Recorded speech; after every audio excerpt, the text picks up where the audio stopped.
ভাই আম কত করি? ভাই এটা 100 টাকা, এটা 80 টাকা, আর এটা নিলে একদম 110 টাকা।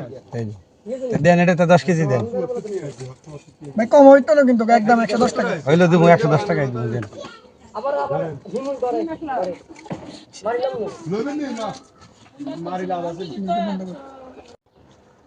ভাই দাঁড়ান, আমি এটা পাশা দিলেন কিল্লাই।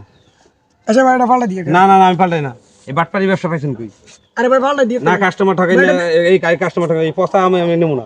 ভাই আমি দেখি আর আপনি এই পচা আম বেচেন ভালো কথা, হ্যাঁ এই এলাকায় বেচতে পারবেন না, গাড়ি নিয়ে যান এখন নগদে যাবেন। আরে ভাই পাল্টা দিয়ে না আমি না কাজ দেবো না, কোনো কাজ দেবো না, বাটপারি ব্যবসা বাদ দেন, ঠিক আছে? নগদে গাড়ি নিয়ে এনতে যান, গাড়ি নিয়ে। পাল্টা দিয়ে তো না না পাল্টা দিয়ে দেবো না আমার গাড়ি। এলাকায় বাটপারি ব্যবসা করলে ঠ্যাং ঠ্যাং একবার ভেঙে গেলাম ভাই।